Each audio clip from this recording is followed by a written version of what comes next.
Commissions جو ہیں وہ بالکل آزاد ہیں، اور جو چائلڈ پروٹیکشن ایکٹ ہو گیا، چائلڈ میریجز کے لاز ہیں، تو ہماری منسٹری نے بالکل پش تھرو کیے ہیں، اور ہماری وزارت کا جو خط ہے مختلف انتظامی امور میں انٹیریئر کو یا صوبوں کو، تو اس کو بڑی وہ باریک بینی سے دیکھتے ہیں اور اس پہ عمل درآمد کرتے ہیں، اور ہیومن رائٹس کا ایک احترام جو ہے وزارت کا وہ پورے پاکستان میں ہے۔ پورے پاکستان میں تو لیکن لاپتہ افراد کا معاملہ نون لیگ کا بڑا واضح موقف تھا۔ ہم نے دیکھا کہ مریم صاحبہ ڈی چوک پہ جب مظاہرے ہوئے تو دھرنوں میں بھی شرکت کی وہاں، لیکن آپ کی حکومت بھی لاپتہ افراد کا معاملہ اس طرح حل نہیں کر سکی، یہ تنقید بھی ہوتی ہے، آپ اتفاق کرتے ہیں سر؟ دنیا میں کہیں بھی جب بھی ایکٹ کریں گی تو پھر یہ مسئلے ایسے آ جاتے ہیں سامنے، کچھ لوگ ڈر کے خود بھاگ جاتے ہیں اور اپنے آپ کو گمشدہ پھر، اور کئی ایسے ہیں۔ تو یہ کیونکہ پچھلی ہماری انٹیلیجنس ایجنسیوں نے اور سیکورٹی ایجنسیز نے بڑی بھرپور کوشش کر کے کتنے آدمی کو ریکور کرایا ہے۔ تو سر کتنے سر فیصد آپ سمجھتے ہیں کیسز ہیں جو جینون ہے، ادروائز سارا پروپیگنڈا ہے؟ دیکھیے اس میں تو سیکورٹی ایجنسیز کے پاس یہ سارا ریکارڈ ہوتا ہے، ہم تو اس وقت شیئر کرتے ہیں ان کے ساتھ جب کوئی اسپیسیفک کویشچن آ جائے، تو اس کے ہمیشہ میں انہوں نے بڑا ایک سیٹسفائنگ قسم کا جواب دیتے ہیں، تاکہ اور ان کے پاس پورا جواز ہے۔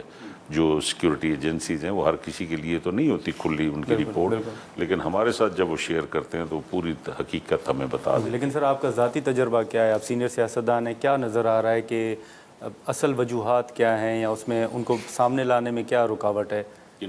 جو لاپتہ افراد ہیں یا جتنی تنقید ہو رہی ہے تو نہیں وہ ایسے کوئی بھی نہیں ہے، جو بھی ہیں ان میں کوئی ایسا نہیں ہے کہ سیکورٹی ایجنسیز نے چھپایا ہوا ہو۔ وہ تو ہوتا ہے نا ایک آدھ دن تفتیش کے لیے، تو ایک نارمل دنیا میں کہیں بھی بندے کو پکڑ کے ایک آدھ دن جو بغیر کورٹ کے پیش کیے تو وہ کر لیتے ہیں، لیکن ایسا نہیں ہوتا کہ پیش نہ کریں عدالتوں میں، یہ سب عدالتوں میں پیش ہوتے ہیں اور ان کے راز نہیں ہے کوئی۔ پیرزادہ صاحب اگر اجازت دیں تو یہاں پر ایک شارٹ بریک لیتے ہیں، اور بریک کے بعد مزید پیرزادہ صاحب کے ساتھ گفتگو جاری رکھتے ہیں۔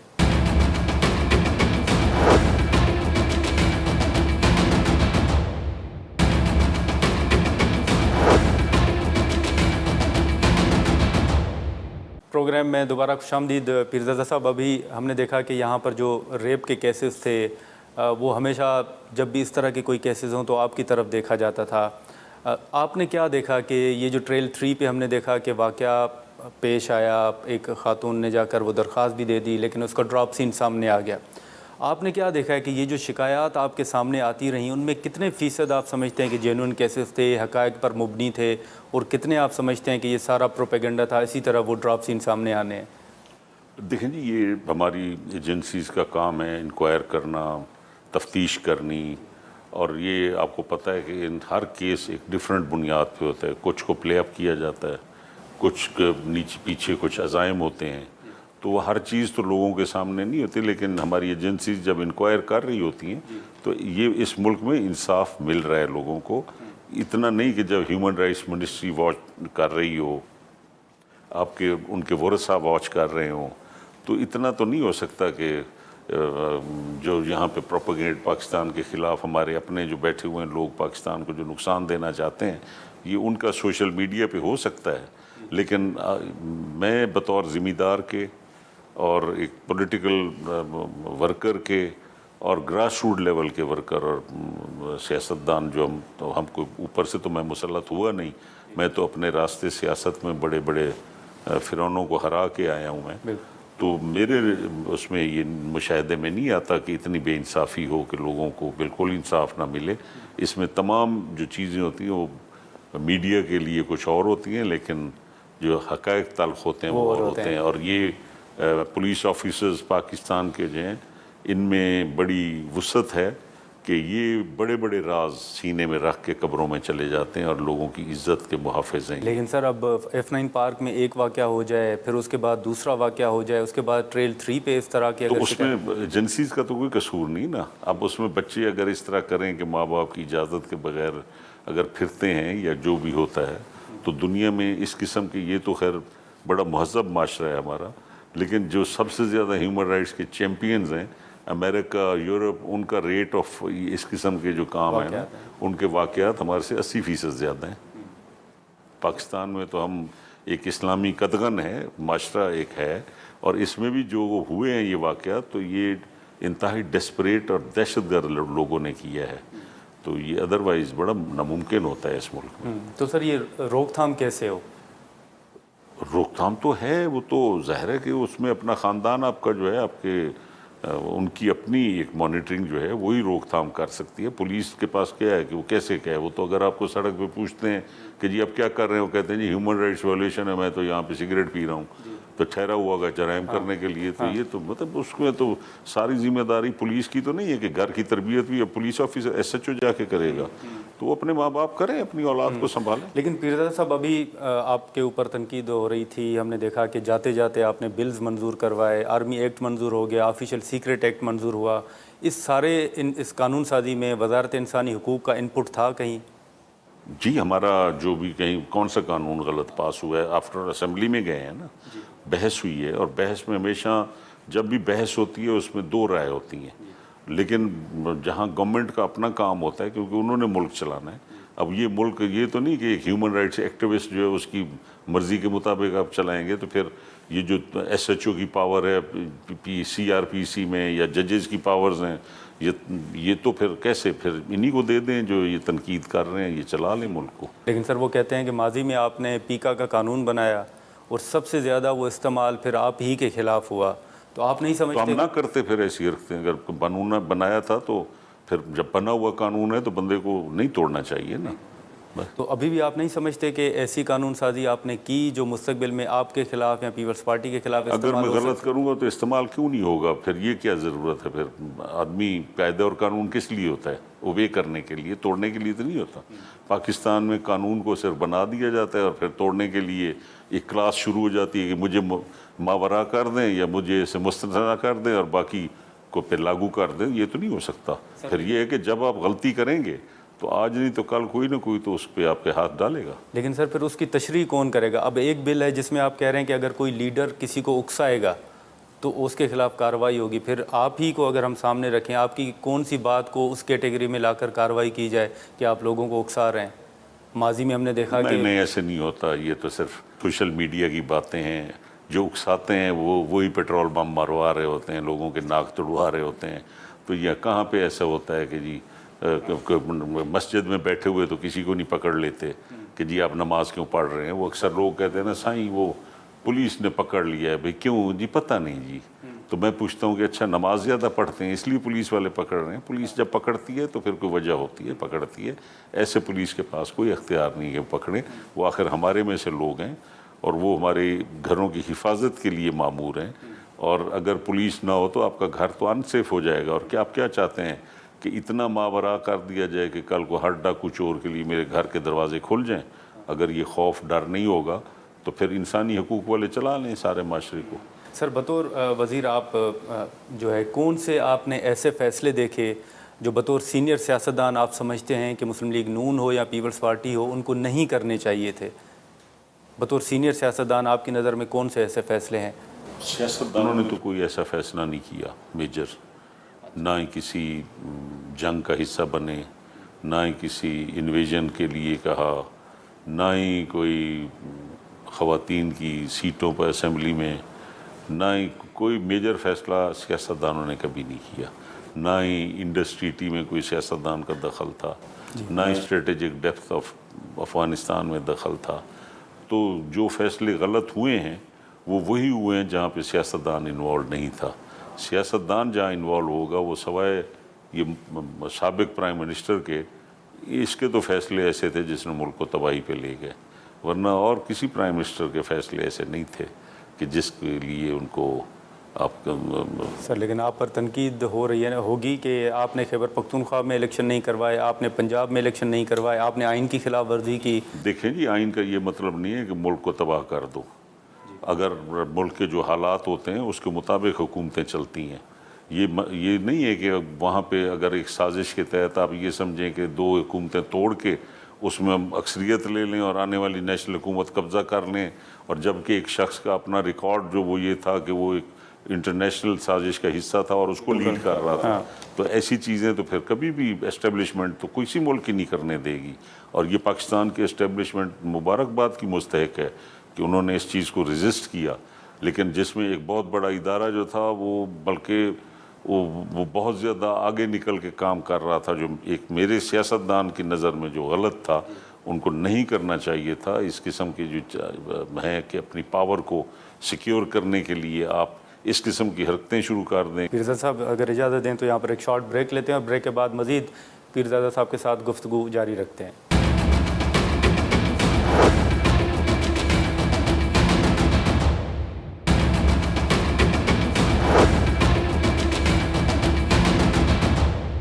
پروگرام میں دوبارہ خوش آمدید۔ اسٹیبلشمنٹ کو مداخلت کرنی چاہیے؟ بالکل کرنی چاہیے۔ ملک ہوتا ہی وہی ہے جو جہاں اسٹیبلشمنٹ مضبوط ہو، جہاں اسٹیبلشمنٹ آپ کیا سمجھتے ہیں، برطانیہ، امریکہ، ہندوستان، ان کی کوئی حکومت آئے کوئی جائے کوئی فرق نہیں پڑتا، اس لیے کہ اسٹیبلشمنٹ کا کنٹرول ہے۔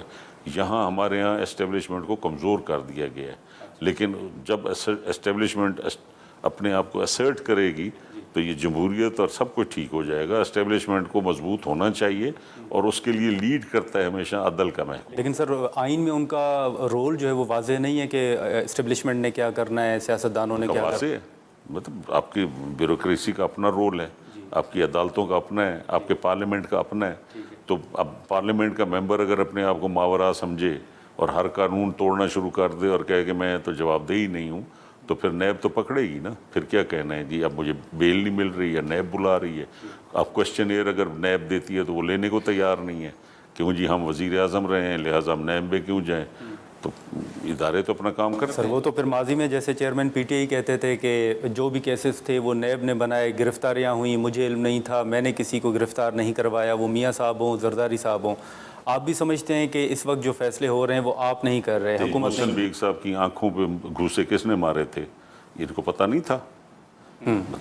ایسے یہ تو کیونکہ سوشل میڈیا کا دور ہے، سب اپنے آپ کو ماورا سمجھتے ہیں، تو کیا سمجھتے ہیں یہ کہ جو کچھ ارد گرد ان کے ہو رہا تھا، ان کے خاندان میں ان کے اوپر جو پیر فقیر جو بیٹھے ہوئے تھے، اور جو پنجاب میں 5-5 کروڑ روپیہ دے کے اور ڈپٹی کمشنر اور ایس پیز لگائے جا رہے تھے، اور کرپشن زوروں پہ ہے پنجاب میں، اب جا کے کہیں فرق پڑے نہ پڑے لیکن بڑا نقصان ہوا ہے پچھلے 5 سالوں میں۔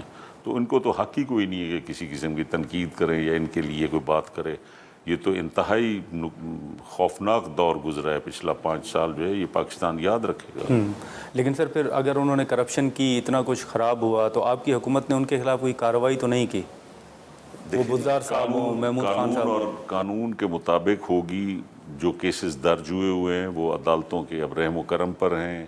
اب اعلیٰ عدالتیں اور ہمارے ججز جو ہیں اس کی کاگنیزنس لیں گے۔ اس میں اگر ہم پش کریں گے تو پھر وہی سوالات اٹھیں گے جی کہ آپ انصاف کے معاملات میں مداخلت کر رہے ہیں۔ تو یہ جو ہے عدلیہ کے معاملے میں مداخلت ٹھیک نہیں ہوتی، اور عدلیہ ہی کو کاگنیزنس لینا چاہیے، اور ہیومن رائٹس کے اصل وارث بھی عدالتیں ہیں، ہیومن رائٹس وزارت نہیں ہے۔ تو یہ ہماری ذمہ داری جو ہے، ہمیں جتنا بھی یہ تکلیف ہوگی وہ تب تک ہوتی رہے گی جب تک ہمارا عدل کا محکمہ سچائی اور انصاف پہ فیصلے نہیں کرے گا۔ تو یہ آپ پہ انگلی بھی اٹھتی رہیں گی اور آپ کے اوپر یہ ہوگا کہ، لیکن عدل اور انصاف کا یہ مطلب نہیں کہ حکومت چلائیں۔ جج کا کام فیصلہ کرنا ہے، حکومت چلانا نہیں ہے، بلا وجہ سٹے دینے۔ لیکن پیرزادہ صاحب لیکن یہاں پہ جو ہے وہ جو بھی جہاں جاتا ہے وہ حاکم بن جاتا ہے اور ہر چیز کو ڈکٹیٹ کرنا شروع کر دیتے ہیں۔ دیکھیں جی حکومت چلانا، امپلیمنٹیشن آف لا، وہ ہے بیوروکریسی کا کام، پولیس کا کام، آرمی کا کام، سرحدوں کی حفاظت۔ لیکن اگر ایک عدل کے نام پہ اگر سب کو ہی آپ مفلوج کر دیں گے تو آپ کا تو کوئی کام نہیں ہے۔ آپ تو صرف اس حد تک رہیں۔ یہ نہیں ہے کہ ایک فیصلہ ہوتا ہے جی کہ فلاں افسر کی ترقی نہیں ہو رہی تو پوری سٹے کر دو اور لے آؤ لسٹیں ہمارے پاس۔ تو یہ سب ماورا اپنے آپ سے کر رہے ہیں۔ پیرزادہ صاحب اگر اجازت دیں تو یہاں پر ایک شارٹ بریک لیتے ہیں، اور بریک کے بعد مزید پیرزادہ صاحب کے ساتھ گفتگو جاری رکھتے ہیں۔